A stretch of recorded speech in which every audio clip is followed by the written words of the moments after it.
itu kan banyak perawat-perawat terutama yang di gawat darurat nih.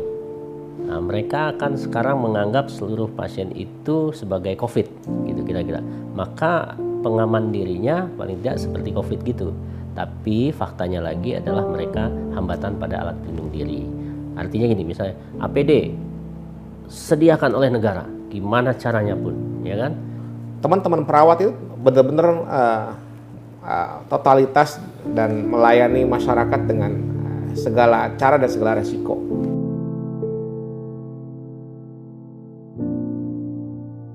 Ada yang juga sudah mulai ditolak oleh keluarganya. Kamu nggak usah pulang lah, nanti nularin, ya gitu ya. Itu keluarganya tuh. Nah, begitu juga kalau ada yang pulang, pasti orang setetangga sekitarnya itu tahu loh, ini rumah sakit A loh, ini banyak COVID loh. Tetangganya sudah mulai mendiskreditkan gitu.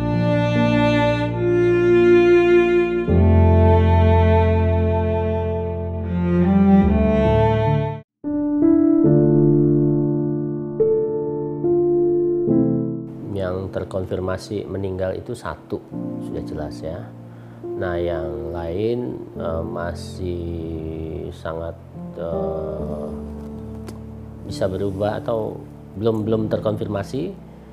Kalau dari DKI itu ada 4 perawat yang PDP dan 10 ODP, itu pada tanggal 18 yang lalu.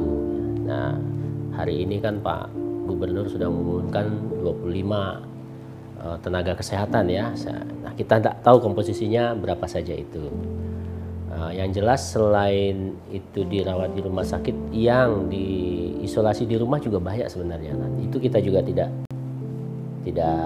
mendapatkan data yang lengkap. Oleh karena itu kami membentuk satgas yang gunanya salah satu adalah untuk mengumpulkan data itu secara online.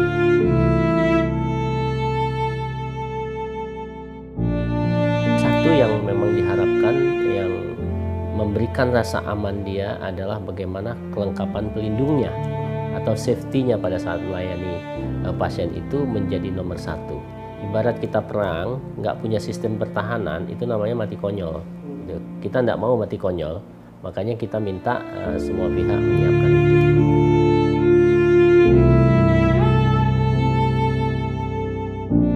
Oh, ini keluhannya kurang. Seberapa kurangnya?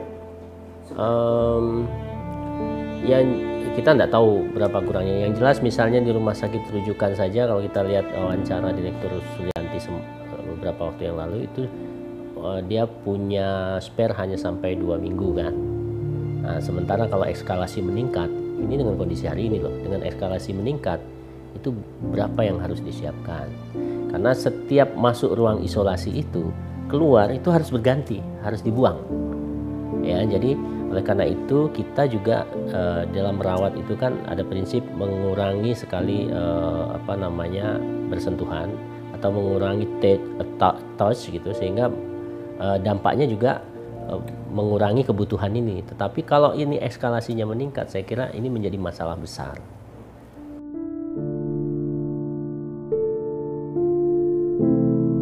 Yang rumah sakit yang prarujukan tadi itu kan banyak perawat-perawat terutama yang di gawat darurat nih. Nah, mereka akan sekarang menganggap seluruh pasien itu sebagai COVID gitu kira-kira. Maka pengaman dirinya paling tidak seperti COVID gitu.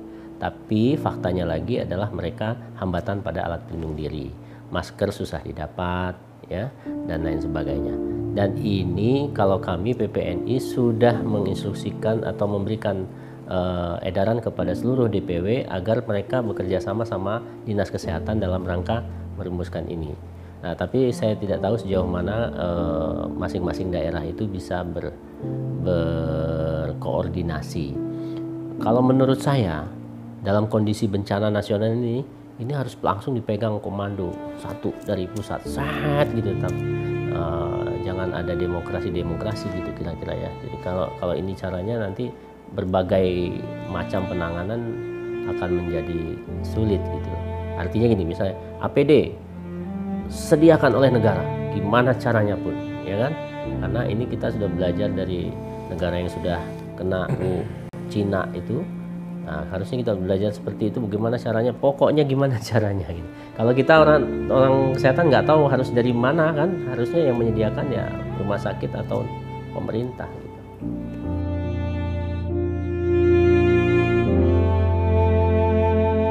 Nah, secara pekerjaan saya kira rekan-rekan perawat ini luar biasa. Bahkan ketika sudah melebur dalam tugasnya, mereka bahkan lupa dengan rasa takut. Ya. Jadi di luar tuh begitu sangat takut masyarakat, tapi saya kira teman-teman perawat bahkan mereka sudah totalitas dan lupa dengan keselamatan diri sendiri. Ya. Jadi ada cerita misalnya ya. Mungkin pernah dengar di satu kota ada perawat yang harus mengevakuasi pasien dengan suspek COVID yang hanya memakai jas hujan, lalu helm motor dan masker seadanya. Ya, nah, secara logika dan secara pemberitaan yang dimana virus ini sangat luar biasa ganas ya, tentu tidak masuk akal kalau kita bekerja dengan alat proteksi atau APD seperti itu. Tapi kenyataan di lapangan bahwa teman-teman perawat itu benar-benar totalitas dan melayani masyarakat dengan segala cara dan segala resiko. Ya, bahkan juga ada cerita dari perawat yang mengatakan bahwa setelah menangani pasien yang positif, dia juga enggan pulang ke rumah, ya, karena takut menulari keluarganya. Ya, karena di rumah masih punya anak kecil, ada suami, ada orang tua mungkin, sehingga dia terpaksa menginap di rumah sakit berhari-hari. Ya.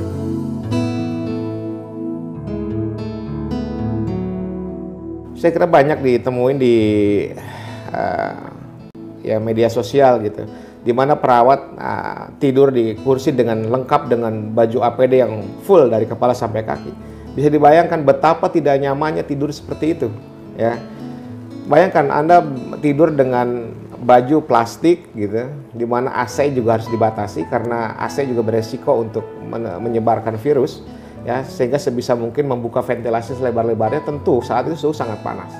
Suhu sangat panas di luar, ditambah lagi kita pakai alat proteksi, tentu sangat tidak nyaman, ya. Oleh karena itu saya sangat mendukung jika ada pemerintah yang berinisiatif memberikan insentif, ya, baik berupa makanan tambahan, suplemen, bahkan mungkin ada pemberian insentif dalam bentuk uang sebagai kompensasi bahwa saat ini pekerjaan perawat, pekerjaan tenaga kesehatan semuanya sangat overload. Ya. Bahkan pekerjaan saat ini pekerjaan yang berisiko kematian. Ya. Jadi tentara sesungguhnya saat ini adalah tenaga kesehatan. Ya. Dia berperang, dia berjuang untuk menangani para penderita COVID ini. Ya.